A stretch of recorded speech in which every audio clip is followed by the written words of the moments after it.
गरुड़ पुराण नवम अध्याय। गर्भ में आत्मा का प्रवेश, नवजीवन की पहली तड़प। क्या आपने कभी सोचा है कि एक आत्मा जब मृत्यु के बाद दोबारा जन्म पाती है तो क्या वो सीधे एक नवजात शिशु बन जाती है? क्या नया जीवन सहज और पवित्र होता है? नहीं, गरुड़ पुराण कहता है नया जन्म कोई उत्सव नहीं, बल्कि आत्मा के लिए सबसे पहली और सबसे बड़ी सजा है।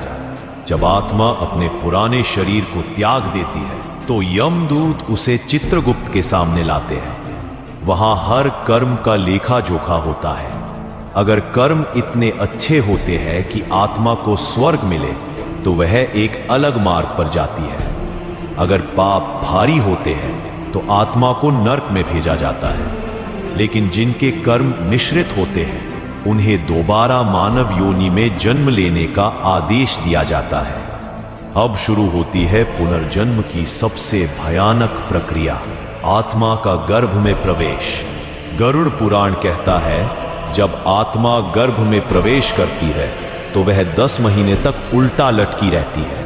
मां के पेट के भीतर ना हवा होती है ना सूरज की किरण, चारों ओर सिर्फ अंधेरा, बदबू, रक्त और चिपचिपी नमी। आत्मा हर दिन वहां तड़पती है।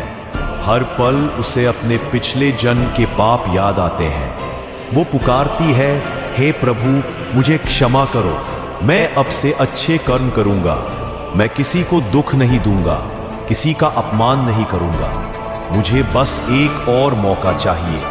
और यह सिलसिला चलता रहता है पूरे 9 महीने तक। आत्मा खुद से संकल्प करती है, वचन देती है, लेकिन जैसे ही वह जन्म लेकर इस संसार में कदम रखती है, माया की चकाचौंध उसकी स्मृति को हर लेती है।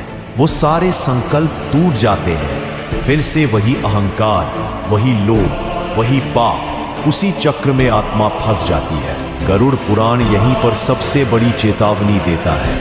अगर इस जन्म में भी आत्मा नहीं जागी तो अगला जन्म शायद मिले ही ना, या फिर मिले तो किसी कीड़े, पशु या प्रेत रूप में मिले। इसलिए आज का कर्म ही तय करता है कल की योनि। गर्भ की पीड़ा से बचना है तो अभी से जीवन को सही दिशा देना होगा।